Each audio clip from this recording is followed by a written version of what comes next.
The Emperor's New Clothes. Far away, in a time long past, there lived a traveling tailor who found himself in an unfamiliar country. Now, tailors who move from place to place normally keep to themselves and are careful not to overstep the bounds of local decency. This tailor, though, was overly gregarious and decorum impaired, and soon he was at a local inn abusing alcohol, invading the personal space of the female employees, and telling enlightened stories about tinkers, dung gatherers, and other tradespeople. The innkeeper complained to the police, who grabbed the tailor and dragged him in front of the emperor. As you might expect, a lifetime belief in the absolute legitimacy of the monarchy and in the inherent superiority of males had turned the emperor into a vain and wisdom-challenged tyrant. The tailor noticed these traits and decided to use them to his advantage. The emperor asked, "Do you have any last request before I banish you from my domain forever?" The tailor replied, "Only that your majesty allow me the honor of crafting a new royal wardrobe. For I have brought with me a special fabric that is so rare and fine that it can be seen only by certain people, the type of people you'd want to have in your realm. People who are politically correct, morally righteous, intellectually astute, culturally tolerant, and who don't smoke, drink, laugh at sexist jokes, watch too much television, listen to country music, or barbecue."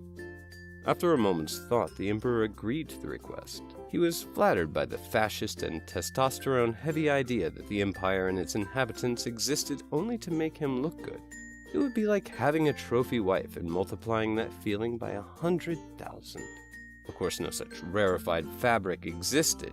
Years of living outside the bounds of normal society had forced the tailor to develop his own moral code that obliged him to swindle and embarrass the emperor in the name of independent craftspeople everywhere.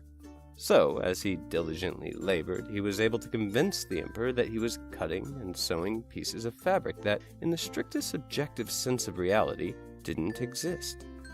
When the tailor announced that he was finished, the emperor looked at his new robes in the mirror. As he stood there, naked as the day he was born, one could see how years of exploiting the peasantry had turned his body into an ugly mass of puffy white flesh. The emperor, of course, saw this too, but pretended that he could see the beautiful, politically correct robes. To show off his new splendor, he ordered a parade to be held the next day. On the following morning, his subjects lined the streets for the big parade. Word had spread about the emperor's new clothes that only enlightened people with healthy lifestyles could see, and everyone was determined to be more right-minded than his or her neighbor. The parade began with great hoopla. As the emperor marched his pale, bloated, patriarchal carcass down the street, everyone loudly oohed and ahed at his beautiful new clothes, all except one boy who shouted, "The emperor is naked!" The parade stopped. The emperor paused. A hush fell over the crowd until one quick-thinking peasant shouted, "No, he isn't! The emperor is merely endorsing a clothing-optional lifestyle!" A cheer went up from the crowd, and the throng stripped off their clothes and danced in the sun, as nature had intended.